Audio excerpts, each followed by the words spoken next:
আমরা দেখেছি আজকে জামায়াত ইসলামের পক্ষ থেকে সাবেক উপদেষ্টা রিজওয়ানা হাসান এবং বর্তমান পররাষ্ট্রমন্ত্রী তাদেরকে জিজ্ঞাসাবাদের জন্য কথা বলেছে। আমি তার বক্তব্যটি একটু উল্লেখ করতে চাই।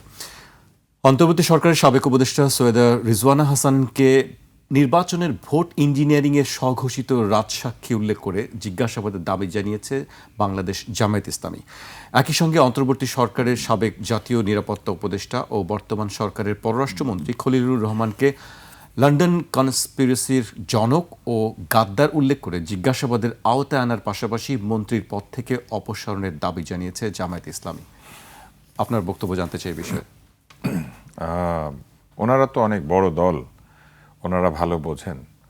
আমরা সাধারণ মানুষ, আমরা একটু সাধারণভাবে বুঝি।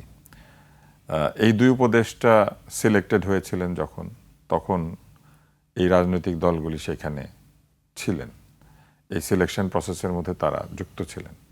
এবং প্রফেসর ইউনূস যখন খলিলুর রহমান সাহেবকে নিয়ে আসেন বিদেশ থেকে, এনে হাই রিপ্রেজেন্টেটিভ করেন, তারপরে আবার তাকে নিরাপত্তা উপদেষ্টা নিয়োগ করেন, এরকম নানান পদে তো উনি ছিলেন, উনি তো একটা পদে ছিলেন না।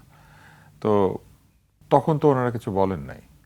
ওনারা হঠাৎ রাজসাক্ষী, তাদেরকে জবাবদিহি করতে হবে, এইসব যদি বলেন, তাহলে তো আমি মনে করি জামাতের আমির সাহেব যিনি, তাকেও রাজসাক্ষী করে জবাবদিহি চাওয়া উচিত যে ওনারা কি মনে করে চুপ করেছিলেন। কারণ খলিলুর রহমান সাহেব বলেছেন যে আমেরিকার সাথে যে চুক্তিটা স্বাক্ষরিত হয়েছে এটা বিএনপি এবং জামাত দুই দলই জানতো। তাকে এখন বলা হচ্ছে যে লন্ডন কনস্পিরেসি। লন্ডনকে যদি গাদ্দার কেন বলা হচ্ছে? লন্ডনকে যদি কনস্পিরেসি মনে করা হয়, তাহলে লন্ডনে যাওয়ার পরপরই তারা এটা বিরোধিতা করলেন না কেন? তারা এই কনস্পিরেসির পরবর্তীতে সবকিছু কি তারা মেনে নিলেন কেন? এটাও তো একটা প্রশ্ন। তাহলে আমার কাছে মনে হয় যে পরাজিত পক্ষ যেমন সবসময় হইচই করে, তারা হইচই করছে। গাদ্দার বলার কি কারণ? গাদ্দার বললে আরেকটা প্রশ্ন চলে আসে, গাদ্দার কে? ধরেন আপনার বিশ্বস্ত লোক যে আপনার সঙ্গে বিশ্বাসঘাতকতা করেছে, তাহলে তো আরো রাজসাক্ষী হবেন জামাতের আমির সাহেব। ওনাকে বলতে হবে যে কেন গাদ্দার এবং কেন কোন বিশ্বাসঘাতকতা করেছেন খলিল সাহেব, এটাও বলতে হবে। অতএব এই কথাগুলিকে আমি খুব গুরুত্বের সাথে দেখতে চাই না। আমি ব্যক্তিগতভাবে আমার ধারণা ওই একই ঘটনা, নির্বাচনের যে পরাজয়, যে ভরাডুবি, সেই ভরাডুবির বিষয়টি থেকে তার সমর্থকদেরকে উদ্ধার করার জন্য এখন উধরপিণ্ডি বুধর ঘাড়ে দিয়ে প্রমাণ করার চেষ্টা করা হচ্ছে যে ইলেকশন ইঞ্জিনিয়ারিং হয়েছে। রিজওয়ানা হাসানকে উল্লেখ করে সেটি বলা হচ্ছে যে রিজওয়ানা হাসানকে নিয়ে তো অনেক প্রশ্ন করা যেত। স্বঘোষিত কথা, উনি তো কোনো রাজসাক্ষী বা স্বঘোষণাও দেন না, উনি একটা সাক্ষাৎকার দিয়েছেন এবং এরকম একটা লেখাও আবার লিখেছেন সাখাওয়াত সাহেব।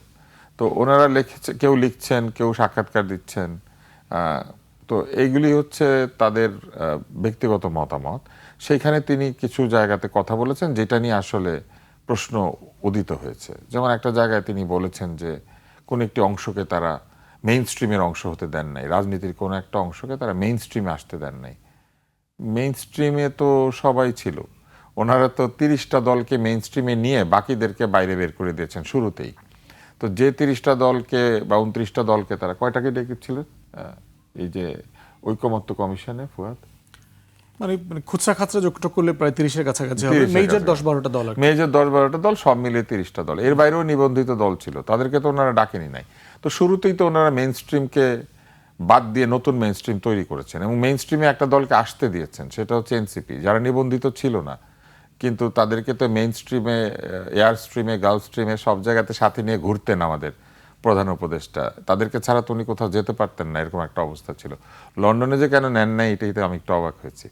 তো তার মানে তো ওনারা শুরুতেই মেইন স্ট্রিম বানাচ্ছেন বা বানাচ্ছেন না, এই প্রক্রিয়ার মধ্যে ছিলেন না। এখন ওই কবিতাটার কথা মনে করতে হয় আর কি, যে যখন কাউকে ধরে নিয়ে যাচ্ছে, প্রথমে ভেবেছে ধরে নিয়ে যাচ্ছে শত্রুকে, ভেবেছে ধরে নিয়ে যাচ্ছে কমিউনিস্টকে, ধরে নিয়ে যাচ্ছে সামাজিক আন্দোলনকারীকে, শেষ পর্যায়ে এসে দেখে যে নিজেই ধরা পড়েছে, এখন নিজেকে ধরতে এসেছে, তার পক্ষে বলার মতো কেউ নাই।